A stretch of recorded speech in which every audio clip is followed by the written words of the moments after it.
Retomamos desde el capítulo 12, versículo 21. Vamos a leer hasta el versículo 36. Moisés convocó a todos los ancianos de Israel y les dijo: vayan a buscar un animal del ganado menor para cada familia e inmolen la víctima pascual. Luego tomen un manojo de plantas de hisopo, mójenlo en la sangre recogida en un recipiente y marquen con la sangre el dintel y los dos postes de las puertas, y que ninguno de ustedes salga de su casa hasta la mañana siguiente. Porque el Señor pasará para castigar a Egipto, pero al ver la sangre en el dintel y en los dos postes, pasará de largo por aquella puerta y no permitirá que el exterminador entre en sus casas para castigarlos. Cumplan estas disposiciones como un precepto permanente para ustedes y para sus hijos. Cuando lleguen a la tierra que el Señor ha prometido darles, observen este rito. Y cuando sus hijos les pregunten qué significado tiene para ustedes este rito, les responderán: este es el sacrificio de la Pascua del Señor que pasó de largo en Egipto por las casas de los israelitas cuando castigó a los egipcios y salvó a nuestras familias. El pueblo se postró en señal de adoración. Luego los israelitas se fueron y realizaron exactamente todo lo que el Señor había ordenado a Moisés y a Aarón. A medianoche el Señor exterminó a todos los primogénitos en el país de Egipto, desde el primogénito del faraón, el que debía suceder en el trono, hasta el primogénito del que estaba preso en la cárcel y a todos los primogénitos del ganado. El faraón se levantó aquella noche lo mismo que todos sus servidores y todos los egipcios, y en Egipto resonó un alarido inmenso porque no había ninguna casa donde no hubiera un muerto. Esa misma noche el faraón mandó llamar a Moisés y a Aarón y les dijo: salgan inmediatamente de en medio de mi pueblo, ustedes y todos los israelitas, y vayan a dar culto al Señor como lo habían pedido. Tomen también sus ovejas y sus vacas, puesto que así lo quieren, y váyanse. Imploren una bendición también para mí. Los egipcios, por su parte, urgían al pueblo para obligarlo a salir del país lo antes posible, porque decían: de lo contrario todos moriremos. El pueblo recogió la masa para el pan antes que fermentara, y envolviendo en sus mantas los utensilios de cocina los cargaron sobre sus hombros. Además, los israelitas hicieron lo que Moisés les había ordenado. Pidieron a los egipcios objetos de oro y plata y también ropa, y el Señor hizo que el pueblo se ganara el favor de los egipcios, los cuales accedieron a su pedido. De este modo, los israelitas despojaron a los egipcios. ¡Qué texto! Dios mío. Bueno, ya lo habíamos leído de alguna manera. Los versículos 21 y 28 son en cierto modo paralelos de los versículos 1 al 14. ¿Sí? Ya habíamos hablado del tema de esta plaga, ¿no? Fíjense, vamos despacito. Los versículos 24 al 27 son muy interesantes porque demuestran la importancia de la tradición oral en el antiguo Israel. Lo mismo vamos a encontrar en otros muchos pasajes, lo vamos a volver a ver en el capítulo 13, lo encontraremos en el libro del Deuteronomio, capítulo 6, lo vamos a volver a encontrar en el libro de Josué, capítulo 4. Se trata de una práctica más bien tardía en la que el padre de familia le explica el sentido de los ritos o de la ley, de lo que corresponda, pero en el marco se da como respuesta a una pregunta que le hace el hijo. Sería en realidad una suerte como de catequesis etiológica, digamos, ¿no? Porque el padre, en última instancia, da una explicación del origen del acontecimiento. Sea real o supuesto, no importa. El tema es dar la explicación del origen, en este caso del tema de la Pascua. Y bueno, esto lo siguen realizando los judíos hasta el día de hoy, ¿no? Pero lo curioso es esta dinámica en donde el patriarca, el anciano, todos los años, le transmite a la futura generación, a los jóvenes, las, las tradiciones, ¿no? Interesantísimo. La historificación del ritual aparece con mucha claridad. Lo que fue originariamente un ritual de liberación, fíjense los versículos 21 al 23, se convirtió luego en un rito conmemorativo de la salvación de Israel. Hay todo un marco muy ritual atrás de este texto. La muerte de los primogénitos suele interpretarse como la consecuencia. Es lo mismo que estuvimos viendo con el tema de las plagas, y lo mismo que veremos en los próximos acontecimientos extraordinarios que nos vamos a encontrar en el libro del Éxodo. ¿Qué habrá pasado? No tenemos idea, pero seguramente el sustrato histórico debe haber sido alguna peste letal. Qué sé yo, a mí se me ocurre pensar una diarrea infantil, aún en nuestros días, en lugares más humildes, hace estragos. Bueno, imagínense lo que puede llegar a ser una peste que ataque especialmente a los niños en aquella época. Se moría una generación directamente.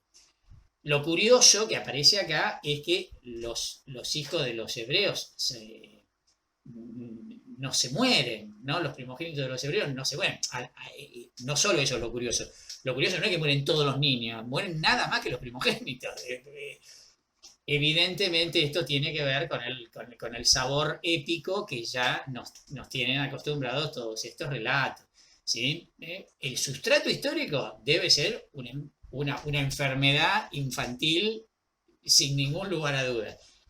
Después que hayan sido reconocidos o que se haya terminado de contar como que solo fueron los primogénitos y que solo fueron los egipcios, bueno, esto ya tiene que ver con lo épico de la historia, ¿no? En consonancia con todo lo demás. Sea como sea, según el relato, el faraón autorizó inmediatamente la salida de todos los hebreos con sus hijos, su rebaño, con todo, ¿no? Lo que le venían pidiendo desde el principio, y él sistemáticamente se negaba cada vez, ¿no? La prontitud con que los egipcios les dan el oro, la plata, la ropa, etcétera, etcétera, a unos esclavos que se están yendo. Ya habíamos hablado de esto, porque ya había aparecido el tema mencionado.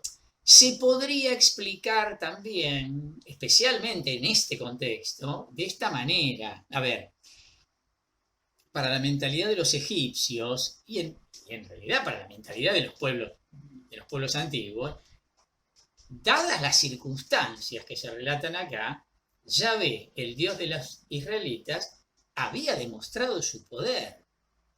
Sería entonces como una afrenta permitir que su pueblo saliera con las manos vacías.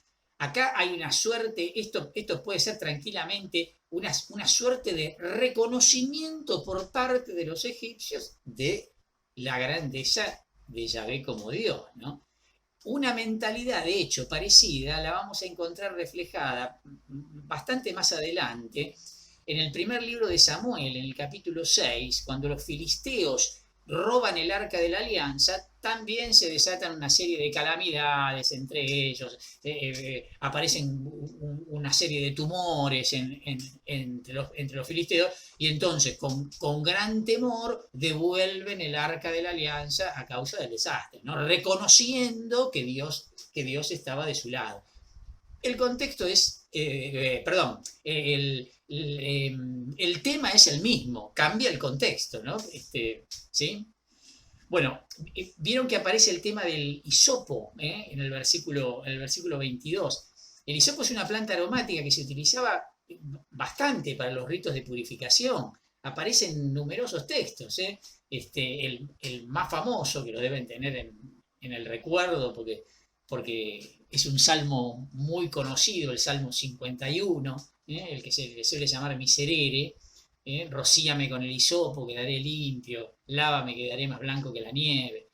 Ese salmo penitencial tan lindo que muchas veces que muchas veces usamos. Un poco de geografía antes de seguir adelante. El texto bíblico, enseguida lo vamos a leer, en el capítulo 13, versículo 17, excluye el camino, podríamos decir, relativamente fácil del país de los filisteos, se lo llama, como ruta del éxodo. Ya lo vamos a indicar cuando lleguemos, ¿no? En varias oportunidades en el Pentateuco aparece la mención de los filisteos, pero todas las veces que aparece siempre es una mención anacrónica, porque los filisteos todavía no aparecieron en el escenario, ¿no?, de los acontecimientos. O sea que siempre que aparezcan los filisteos nombrados es una mención anacrónica. Entonces, excluye que los israelitas hayan tomado ese camino, que hubiese sido el más obvio, porque es el más directo, el más directo para ir a la tierra de Canaán, ¿no? También se da a entender que se evitó el camino del desierto de Sur, que conducía a Beersheba. Fíjense, el camino anterior es la línea de puntos que está arriba de todo, que va casi bordeando el mar Mediterráneo, y este segundo camino, el desierto de Sur, es el que está por debajo. Fíjense que llega a la ciudad de Beersheba. Y la ruta comercial entre Egipto y Arabia, que llevaba directamente hacia el este, desde el extremo del Golfo de Suez a Ezion Geber, que sería el tercer camino que está indicado en el mapa con línea de puntos. El texto descarta estas posibilidades. ¿Por qué? A ver, todos estos caminos eran caminos muy frecuentados y por eso estaban muy controlados por las tropas del gobierno egipcio. Entonces resulta absolutamente lógico que estos fugitivos del poder de Egipto hayan tomado evidentemente otro camino menos controlado. Bueno, descartados esos tres, no hay unanimidad entre los investigadores de cuál habrá sido el famoso camino del Éxodo. A ver, algunas indicaciones sobre las que nos podemos agarrar para decir algo, ¿no?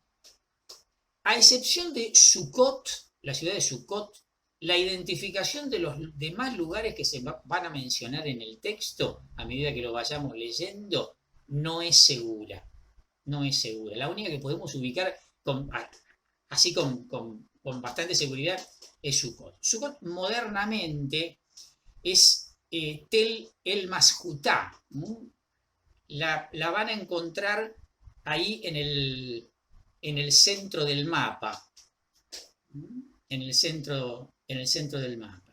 Se encuentra a 50 kilómetros al sudeste de Ramsés, que en el mapa aparece con el nombre de Tanis. Recibió sucesivamente ese nombre, por eso es que en el mapa aparece como Tanis, ubicada en el delta del Nilo, y fíjense que está al oeste del lago Timsá. En otro tiempo fue identificada Sucot con Pitón, localidad que los autores modernos sitúan más bien a unos 13 kilómetros y medio al oeste de Sucot. ¿Se acuerdan que Pitón había sido mencionada en el capítulo 1 del libro del Éxodo? Era una de las dos ciudades que el faraón había mandado construir con la mano de obra esclava de los judíos. Una era Ramsés y la otra era Pitón. Otro nombre que nos vamos a encontrar en el texto es Etam. En egipcio significa fortaleza. Probablemente se halla en el extremo norte de los lagos amargos, bordeando el desierto. Cuando escuchemos esa referencia, seguramente nos vamos a tener que ubicar ahí en el mapa. Piahirot, otra localidad que va a aparecer, se encuentra cerca de Cantir, la tienen ahí en el centro del mapa. que a su vez se encuentra, fíjense, directamente al sur de Ramsés o de Tanis, bueno, como aparece ahí en el mapa. Otra que va a aparecer es Migdol, que significa también fortificación. El problema con esta Migdol es que hay varios lugares que llevan ese nombre. Uno es Tel el-Her, a unos 15 kilómetros de Pelucio. Fíjense ahí en el mapita arriba a la derecha. Suele identificarse con la Migdol, que también aparece en el libro de Jeremías, en el capítulo 44, en el libro del profeta Ezequiel, en el capítulo 29. Esta sería una. La otra Migdol estaría al sur de la región de los lagos amargos, no está marcada en el mapa. Otro nombre que nos vamos a encontrar en el texto es Baal Zephón. Era conocida en la época bíblica posterior, como Tapanjes.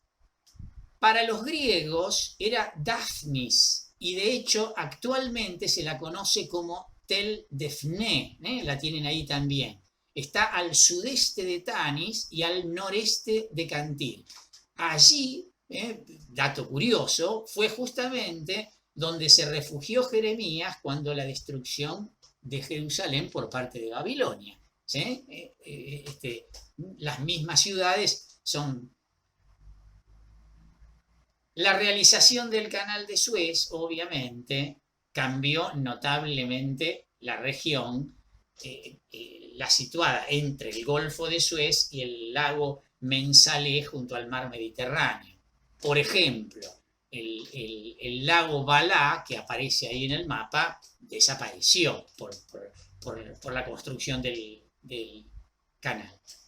Finalmente, como referencia geográfica, la mención del Mar Rojo en el contexto del Éxodo es una traducción errónea, en realidad, que aparece tanto en la traducción de los 70 como en la Vulgata, la versión latina del Antiguo Testamento.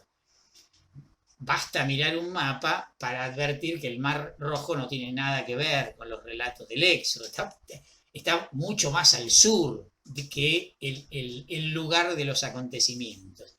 La expresión hebrea, Yam Suf, en realidad significa Mar de las Cañas. Y la localización exacta de este Mar de las Cañas es también sumamente problemática, más que problemática, difícil de precisar.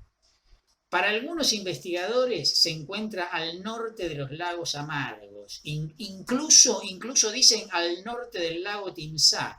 Por lo tanto, según esto, los israelitas habrían cruzado por el norte de estos lagos. Para otros, esta región, que es una región pantanosa, se encuentra al oeste de la parte sur de los lagos amargos. Obviamente, en ese caso, estos opinan que fue entonces bastante más al sur donde se realizó el famoso pase, lo que se llama el famoso paso del mar. El Mar de las Cañas podría, según esto, en este segundo caso, de que sea esta localización más al sur, considerarse como una prolongación del Mar Rojo. Pero bueno, con gran licencia. Vamos a leer capítulo 12 del 37 al 51. Los israelitas partieron de Ramsés en dirección a Sucot. Eran unos 600.000 hombres de a pie, sin contar sus familias. Con ellos iba también una multitud heterogénea y una gran cantidad de ganado mayor y menor. Como la pasta que habían traído de Egipto no había fermentado, hicieron con ella galletas ácimas. Al ser expulsados de Egipto, no pudieron demorarse ni preparar provisiones para el camino. Los israelitas estuvieron en Egipto 430 años. Y el día en que se cumplían esos 430 años, todos los ejércitos de Israel salieron de Egipto. El Señor veló durante aquella noche para hacerlos salir de Egipto. Por eso, todos los israelitas deberán velar esa misma noche en honor del Señor a lo largo de las generaciones. El Señor dijo a Moisés y a Aarón: estas son las disposiciones relativas a la Pascua. No deberá comerla ningún extranjero. En cambio, podrá hacerlo todo esclavo adquirido con dinero, con tal que antes lo hayas circuncidado. Tampoco la comerán el huésped ni el mercenario. Todos la comerán en una misma casa. No saques fuera de la casa ningún pedazo de carne y no quiebres los huesos de la víctima. Toda la comunidad de Israel celebrará la Pascua. Si un extranjero ha fijado su residencia junto a ti y quiere celebrar la Pascua en honor del Señor, antes deberán ser circuncidados todos los varones de su casa. Solo así podrá acercarse a celebrarla, porque será como el nacido en el país, pero no la comerá ningún incircunciso. La misma ley regirá para el nativo y para el extranjero que resida entre ustedes. Así lo hicieron los israelitas, exactamente como el Señor lo había ordenado a Moisés. Y aquel mismo día el Señor hizo salir de Egipto a los israelitas distribuidos en grupos. Bueno, Moisés condujo entonces a su pueblo por el sur de la capital de Ramsés hacia Sucot, lo cual, como ya habíamos aclarado, era una prudente elección. Comienza la estrategia de la huida. Obviamente, no por un camino de los conocidos. Se han dado varias soluciones sobre el impresionante número de israelitas que abandonaron Egipto con Moisés. ¿Vieron lo que dice, no? El texto habla de 600.000 hombres, versículo 37. Esto, haciendo cálculos, haría suponer unos 3 millones de personas, incluyendo a las mujeres y los niños. Una cosa ridícula, una cosa absurda. Bueno, frente a esto, algunos autores aseguran que, bueno, nos encontramos ante un fenómeno de gran exageración, como por otra parte, ya nos venimos dando cuenta. Es frecuente en los documentos semitas, digamos, no tendría por qué llamarnos la atención. Pero hay algunos que afirman que esa cifra se debe a un redactor posterior que tomó los resultados del censo que hizo David en el siglo X. La referencia de esto aparece en el segundo libro de Samuel, en el capítulo 24, y que entonces los habría aplicado anacrónicamente a la época de Moisés. Podría ser también. Otros, en cambio, prefieren entender el término hebreo elef, traducido generalmente por millar, como parte de una tribu o como el término familia. Si entendemos así el término, tendríamos entonces un total de 5.000 o 6.000 personas, que igual es un número elevado, pero bueno, pero está un poco más cerca de lo que debe haber sido la realidad. En cualquier caso, la cifra entonces del versículo 37 es imposible, porque además semejante multitud no habría podido atravesar el vado que se produjo del Mar de las Cañas en una sola noche. Hubiese sido imposible.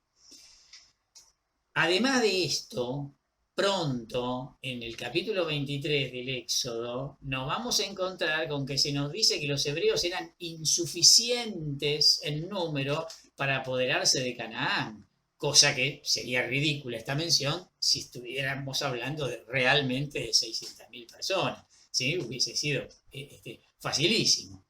Y por último, ¿no? Como si esto fuera poco, cuando leemos en la historia de Egipto que Ramsés II solo pudo conseguir una fuerza de 20.000 guerreros para la batalla más importante de su vida, la que tuvo que librar contra los hititas en Kadesh, comprendemos entonces lo desproporcionado del número que indica acá el versículo 37. ¿Estamos? En cuanto a la fecha, vieron que hay precisiones en este sentido. Si ponemos la fecha del Éxodo, como ya habíamos indicado, poco después de la subida al trono de Ramsés II, o sea, en el 1290, Sumando los 430 años que se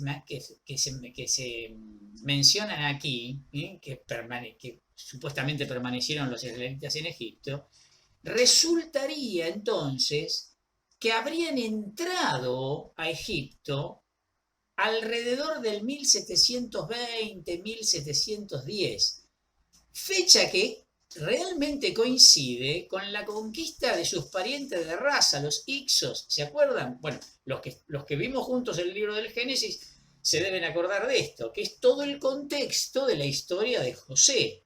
¿Se acuerdan? O sea que los números podrían cerrar en cuanto a las fechas. Los 430 años que se mencionan acá, que parecen responder a un intento como preciso de cálculo, no tenemos por qué verlos como una contradicción frente al número redondo de 400 años que había aparecido, ¿se acuerdan?, en el capítulo 15 del libro del Génesis.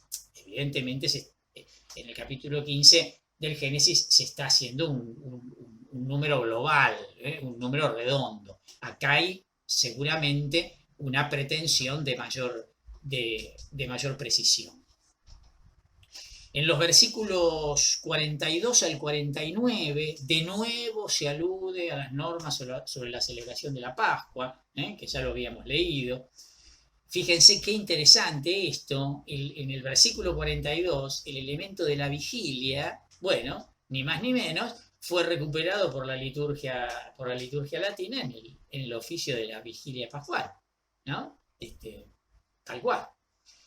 Las normas que aparecen aquí claramente reflejan un periodo posterior. ¿Por qué? Y un periodo en el que Israel ya estaba sentado en Canaán. Todo lo que está indicado entre los versículos 44 y 46 y el versículo 48 y 49 implica una situación en la que se habían invertido los papeles. Ahora ellos eran los residentes que establecían las leyes para los esclavos y los extranjeros. O sea, evidentemente estas leyes se corresponden con los israelitas ya instalados definitivamente en la tierra de Canaán. ¿Estamos? O sea que son bien posteriores estas leyes, nada más que se las juntó con la epopeya de la salida con Moisés. El término extraño que aparece ahí en el versículo 45 del mercenario es una palabra en realidad de difícil traducción. La Biblia de Jerusalén directamente traduce por jornalero, que queda mucho mejor ubicada en el contexto, ¿no? Pero bueno, el libro del pueblo de Dios traduce por mercenario, por eso lo aclaro. La prescripción que aparece en el versículo 46, esto de que no tenía ningún hueso quebrado, es un anticipo de la escena de la crucifixión de Cristo, de la muerte de Cristo, en el Evangelio de Juan, ¿no? Bueno, acá también apelo a la memoria de los que hicimos juntos el recorrido del Evangelio de Juan. Lo digo para los demás. El Evangelio de Juan es el único que hace referencia al tema de que no le quebraron los huesos a Jesús. A ver, lo digo completo. El Evangelio de Juan quiso ubicar la muerte de Cristo en la víspera de la Pascua. Justamente en este contexto, en el contexto que estamos, que se está prescribiendo en nuestro relato, en la víspera de la Pascua. Por ese motivo, el Evangelio de Juan no tiene relato de la última cena, no tiene relato de la institución de la Eucaristía, como sí tienen los sinópticos, Mateo, Marcos, Lucas. Hay una cena, sí, pero una cena de despedida. Y todo lo eucarístico del Evangelio de Juan lo trasladó el autor al capítulo 6 en relación con la multiplicación de los panes, el famoso discurso del pan de vida del capítulo 6. ¿Por qué? Porque la intención era identificar a Jesús con el Cordero Pascual que se inmolaba en la víspera de la Pascua. Entonces, cuando van a fijarse para sacar de la cruz a los cadáveres que estaban colgados, porque el otro día, que era el día de Pascua, era muy solemne, entonces no querían que los cuerpos quedaran colgados ahí, el texto de Juan dice que le quebraron las piernas a los dos que estaban crucificados con él para acelerar la muerte. Pero cuando vieron que Jesús ya estaba muerto, dice, no le quebraron las piernas, y entonces el soldado le atravesó con un lanzazo el costado de donde emanó sangre y agua. Y ahí dice, para que se cumpliera la escritura. Bueno, uno estaría pensando, el Mesías. No, no, no, no, no. La escritura se refiere a esto.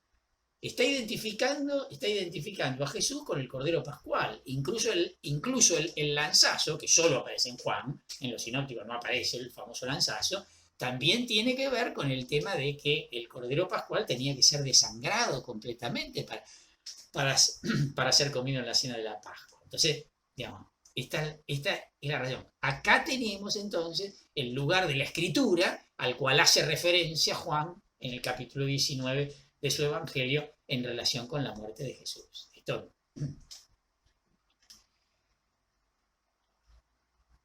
Esta sección determina, termino con la descripción, con gran precisión quiénes pueden participar en la celebración de la Pascua. Quedan excluidos entonces los que residen entre los hebreos de manera temporal, o como huéspedes, o como siervos pagados. En cambio, los siervos para el servicio permanente o los extranjeros residentes pueden participar. Pero, claramente, dicho varias veces, ¿no? Acá lo importante es que estén circuncidados. La clave es esa.